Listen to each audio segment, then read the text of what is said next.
Fate Likes to Play by Sierra Steinbrecher.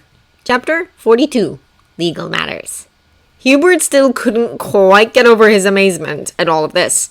Joey hadn't stopped talking about how Hiccup had killed the powerful sorcerer who oppressed everyone in the castle, and how now he was learning everything he could about the skin changers and their history.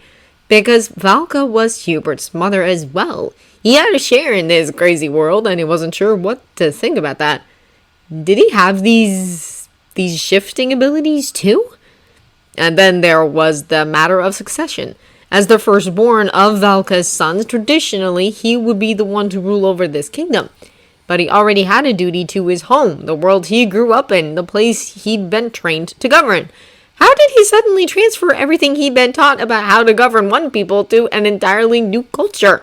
How did you do what was best for a kingdom you didn't know?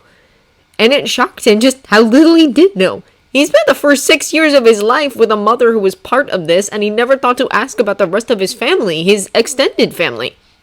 It made sense for Hiccup. Their mother had died shortly after giving birth to him, so he'd never had a reason to really wonder about that, and trying to make up for what he lacked hadn't left much time for questions either. But that was no excuse for Hubert. Then Joey opened the throne room doors, and Hubert saw his skinny little brother sitting in that massive, beautiful throne with an absolutely beautiful dragon curled up next to him. Mark noticed the black beauty right away and asked, "Who's that?" Hiccup grinned. "It's Toothless. She's staying as a dragon for now to heal better." Toothless warbled and nudged his cheek with her snout. He laughed and returned the gesture. "So, she's a skin changer?" asked Hubert. Just how much deeper was Hiccup involved with this part of their heritage than he was? "Yes," the younger prince answered. "Actually, almost everyone in the castle is one. Gaius and I are the only humans as far as I know." "How is Gaius?" asked Gawain. "He's the physician," he answered. "He helped get me and Toothless back on our feet after the battle." The battle? Hubert had almost forgotten about that. "You'll have to tell us about that sometime," prodded Gawain from beside and slightly behind the elder prince. Leave it to Gawain to ask the question everyone wanted to. So Hiccup led them to a more comfortable sitting room and launched into the story with Toothless cooing or growling at certain points as Hiccup talked about how they met up in the forest before attacking when the Red Death flamed at them, and she actually winced when he described how her tail had been injured. "So that's how we ended up back here," Hiccup wrapped up the story.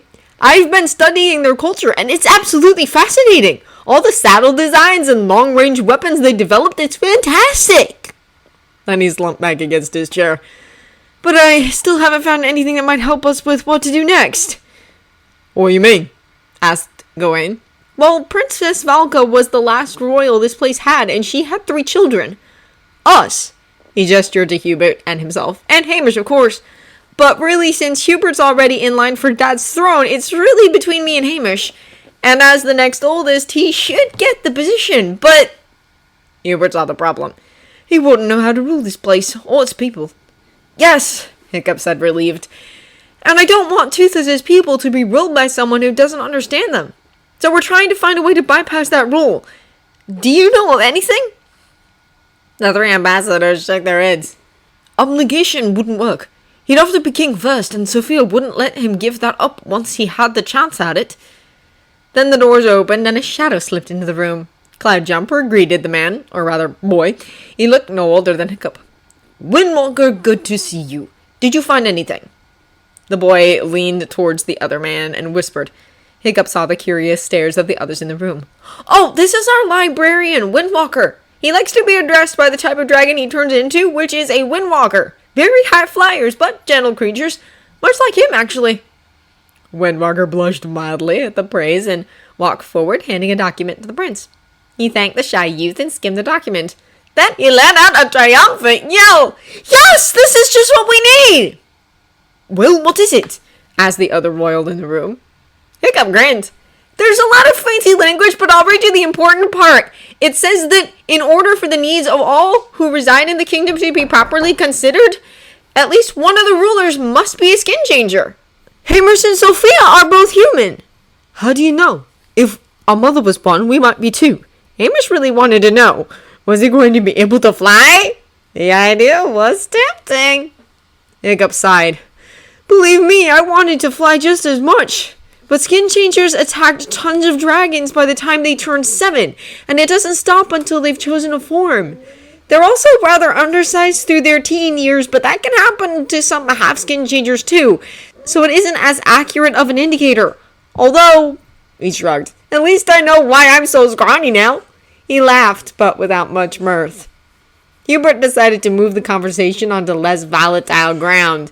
He asked to see the document, and Hiccup handed it to his brother. The elder prince scanned the sheet, looking for any loopholes or things that might provide a chink in its proverbial armor. When he didn't find any, he handed the piece of paper back to his brother. Looks like you're the only heir that fits the bill. When's the coronation?